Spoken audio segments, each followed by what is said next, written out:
Hello everyone, welcome back to the NEET series. Electromagnetic induction part 1. Question number 1. A metallic rod of mass per unit length 0.5 kg per meter is lying horizontal on a smooth inclined plane which makes an angle 30 degree with the horizontal.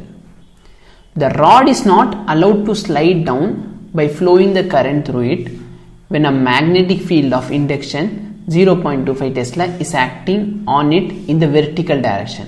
The current flowing in the rod to keep stationary is கொஞ்சம் டிப்பிக்கலான ஒரு question தான்.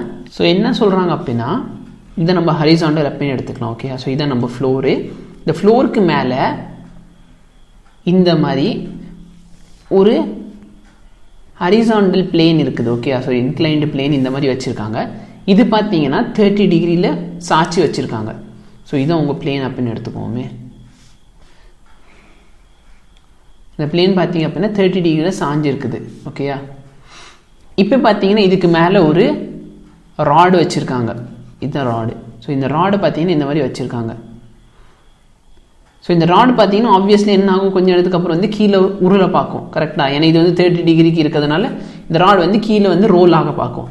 ஆனால் இந்த மாதிரி role ஆகாமல் தடுக்கிறதுக்கு என்ன பண்ணுறாங்கன்னா, இதில் ஒரு கரண்ட்டை பாஸ் பண்ணுறாங்க. ஸோ கரண்ட் பாஸ் பண்ணால் இது என்ன ஆயிரும், இது ஒரு மேக்னெட் ஆயிரும். கரெக்டாக, அது இல்லாமல் பார்த்தீங்கன்னா ஸோ உங்களுக்கு பார்த்தீங்கன்னா ஆல்ரெடி ஒரு மேக்னெட்டிக் ஃபீல்டு இருக்குது. ஸோ இந்த மேக்னெட்டிக் ஃபீல்டு பார்த்தீங்கன்னா ஒரு வெர்டிக்கல் டைரக்ஷனில் ஆக்ட் ஆகுது. ஸோ மேக்னெட்டிக் ஃபீல்டு பார்த்தீங்கன்னா இந்த மாதிரி வெர்டிக்கல் டைரக்ஷனில் ஆக்ட் ஆகுது. ஓகேயா, ஸோ இப்போ பார்த்தீங்கன்னா இது வந்து எந்த டைரக்ஷனில் போக பார்க்கும், இந்த மாதிரி போகும். கரெக்டாக இல்லையா?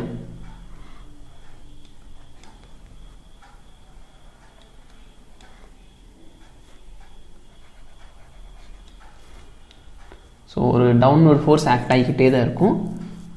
இது பார்த்தீங்கன்னா உங்களோட மேக்னெட்டிக் ஃபீல்டு. கரெக்டாக, ஸோ இந்த இடத்துல பார்த்தீங்கன்னா உங்களுக்கு வந்து இது ரோல் ஆக போகுது. ஸோ இந்த இடத்துல ஃபார்ம் ஆகிற ஆங்கிள்ஸ் அண்ட் தீட்டா அப்படின்னு எடுத்துக்கிட்டோம் அப்படின்னா, ஸோ ரொம்ப சிம்பிள் பேசிக்கான ஒரு டெரிவேஷன் தான் போட போகிறோம்.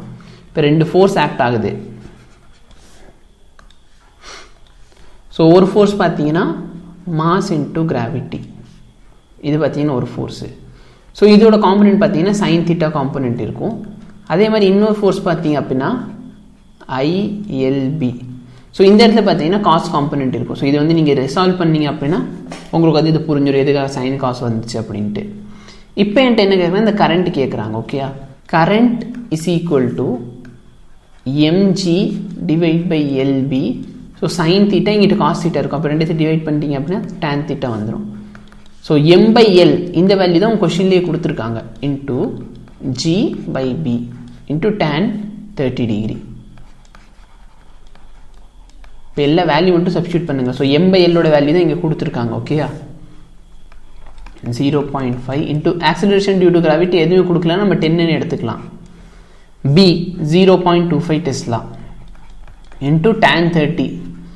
ஸோ 1/√3. ஸோ இது பார்த்தீங்கன்னா உங்களுக்கு வந்து 2 டைம்ஸ். கரெக்டாக, so 20 divide by √3. So 20 divided by 1.7. So நம்ம அப்ராக்சிமேட்லி ட்ரை பண்ணால் போதும். ஓகே, ஸோ அக்யூரேட் எல்லாம் வேணாம். ஏன்னா பார்த்தீங்கன்னா ஆன்சரில் பார்த்தீங்கன்னா ஒயிட் ரேஞ்ச் இருக்குது உங்களுக்கு. ஸோ நம்மளுக்கே தெரியும், நம்ம சப்போஸ் 20 2ஆல் டிவைட் பண்ணிட்டோம் அப்படின்னு சொன்னால் நம்மளுக்கு ஆன்சர் 10 கிடைக்கும். அப்போ இங்கே டினாமினேட்டர் கம்மியாச்சுன்னா இந்த நியூமினேட்டர் வேல்யூ என்ன இருக்கணும், கொஞ்சம் அதிகமாக இருக்கணும். ஸோ கண்டிப்பாக இந்த ரெண்டு ஆப்ஷன் வராது. நீங்கள் ட்ரை பண்ணிங்க அப்படின்னா இந்த சம்திங் இதுக்கிட்ட தான் உங்களுக்கு ஆன்சர் வரணும். ஓகேயா, question number 2. A long solenoid has 1000 turns. When a current of 4 ampere flows through it, a magnetic flux linked with each turn of the solenoid is 4 × 10⁻³ Weber. The self-inductance of the solenoid is.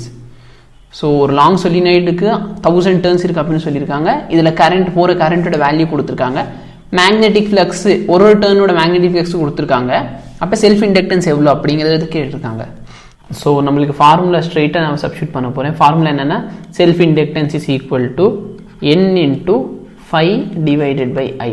அப்படின்னா நீங்கள் படிச்சிருப்பீங்க, 5 is directly proportional to I.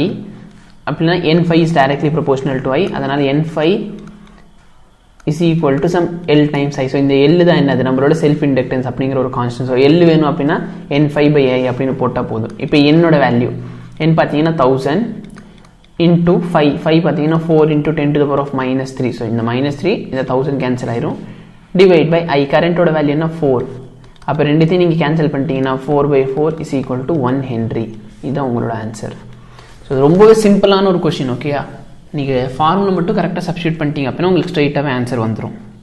Question number 3. Two cities are 150 km apart. Electric power is sent from one city to another city through copper wires.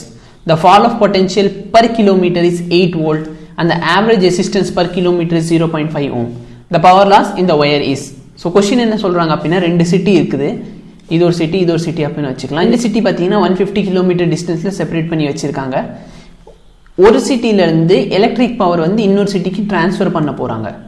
So என்ன சொல்லியிருக்காங்க நல்லா பாருங்க, the fall of potential per kilometre is, ஒரு கிலோமீட்டரில் பார்த்தீங்கன்னா potential வந்து 8 வோல்ட்டாம். அப்போ 150 கிலோமீட்டரில் டோட்டல் எவ்வளோ பொட்டென்ஷியல் ஃபார்ம் ஆக போகுது, total potential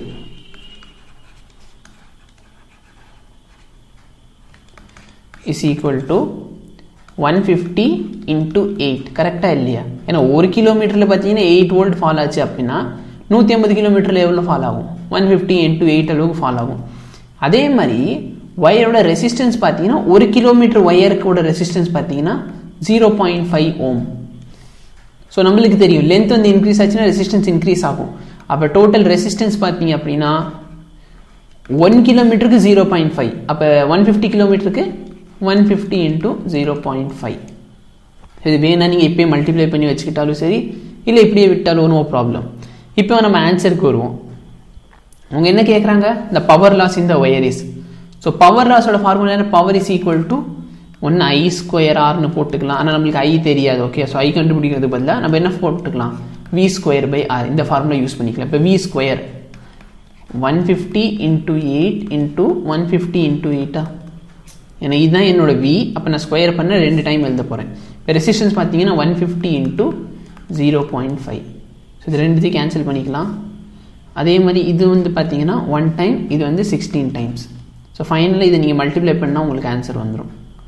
so 16. So multiplication கஷ்டமாக இருந்துச்சுன்னா நம்ம சிம்பிளிஃபை பண்ணிக்கலாம். 16 வந்து 8ன்னு எழுதிக்கலாம். 8 into 2 into 150 into 8. So 8 2 sir பார்த்தீங்கன்னா 64. இது ரெண்டுத்தையும் மல்டிப்ளை பண்ணிங்கன்னா 300. கரெக்டாக? ஸோ இப்போ ஃபைனலாக நீங்கள் ஸோ நம்மளுக்கு எப்படி வேணுமோ அது நம்ம மல்டிப்ளை பண்ணிக்கலாம். ஓகேயா? ஸோ நம்ம கன்வீனியன்ஸ்க்கு ஏற்ற மாதிரி, ஏன்னா எனக்கு 18 into 6 தெரியாது அப்படின்னு வச்சுக்கிட்டேன்னா இது மாதிரி இது ரெண்டுத்தையும் 2 into 150 பார்த்தீங்கன்னா 300. இது பண்ணுறது எனக்கு கொஞ்சம் ஈஸி அப்படின்னு தோணுச்சுன்னா நான் இது பண்ணிக்கலாம். 3 4s are 12, 2 carry 1, 3 6 are 18, already carry 1 இருக்குது, அப்போ 19. ஸோ உங்களுக்கு இதில் எந்த ஆப்ஷன் கிடைக்குது நல்லா பாருங்கள், எல்லாத்துலேயுமே இருக்குது 19.2, 19.2, 19.2. அப்போ எது கரெக்டு? ஸோ ஆக்சுவலாக பார்த்தீங்கன்னா இது வந்து பவர். கரெக்டாக பவர் எந்த யூனிட்டில் மெஷர் பண்ணுவோம், வாட்டில் மெஷர் பண்ணுவோம். அப்போ இந்த ஆப்ஷனை ஃபஸ்ட்டே நீங்கள் நெக்லெக்ட் பண்ணிடலாம். இது நம்மளுக்கு வரல, நம்மளுக்கு சம் 19 இருக்குது, அப்போ இது 12, இது வராது. அப்போது நீங்கள் கன்வெர்ட் பண்ணிங்கன்னா எது கரெக்டாக வருது? ஸோ இது வாட் கிடையாது, இது வந்து ஒரு பெரிய யூனிட். கரெக்டாக? அப்போ கிலோ வாட்டில் தான் இருக்கும். ஸோ இது வந்து நீங்கள் 1000 டிவைட் பண்ணிங்கன்னா உங்களுக்கு வந்து 19.2 கிலோ வாட்னு கிடைக்கும். ஏன்னா வாட்டை வந்து கிலோ வாட்டை மாற்றினா 1000 டிவைட் பண்ணால் போதும். A thin semicircular conducting ring PQR of radius R is falling with its plane vertical to the horizontal magnetic field B as shown in the figure. The potential difference developed across the ring when its speed is V. So question என்ன சொல்கிறாங்கன்னா, இந்த மாதிரி ஒரு thin semicircular conducting ring வச்சுருக்காங்க. இதோட radius பார்த்தீங்கன்னா R. So இந்த distance பார்த்தீங்கன்னா R. இது பார்த்தீங்கன்னா எப்படி இருக்குன்னா, இது வந்து வெர்டிக்கலாக ஒரு மேக்னெட்டிக் ஃபீல்டு இருக்குது. அந்த மேக்னெட்டிக் ஃபீல்டு இருக்க ஏரியாவில் தான் இந்த ரிங்கு வச்சுருக்காங்க. அப்போ இதில் எவ்வளோ பொட்டென்ஷியல் டிஃப்ரென்ஸ் டெவலப் ஆகுது? ஸோ நம்மளுக்கு தெரிஞ்ச ஃபார்முலா தான். பொட்டென்ஷியல் டிஃப்ரென்ஸோட ஃபார்முலா என்னது? உங்களோட EMF is equal to B into V into length. சரிங்களா? ஸோ ஒன்று வந்து மேக்னெட்டிக் ஃபீல்டு சேஞ்ச் ஆகினா உங்களுக்கு EMF கிடைக்கும், இல்லை வெலாசிட்டி சேஞ்ச் ஆகினா EMF கிடைக்கும், இல்லைன்னா என்ன ஆகணும், லென்த் வந்து சேஞ்ச் ஆகிருந்துருக்கணும். ஸோ அதோட டிஸ்பிளேஸ் ஆகிருந்துருக்கணும். அப்படி கிடைச்சாலும் என்ன கிடைக்கும், உங்களுக்கு EMF ப்ரொடியூஸ் ஆகும். ஸோ நம்ம கேஸில் பார்த்தீங்கன்னா மேக்னெட்டிக் ஃபீல்டும் சரி ஸ்பீடும் சரி சேஞ்ச் ஆகலை. நம்மளுக்கு சேஞ்ச் ஆகுது பார்த்தீங்கன்னா லென்த் மட்டும்தான். அப்போ change in length, final length minus initial length. ஓகேயா?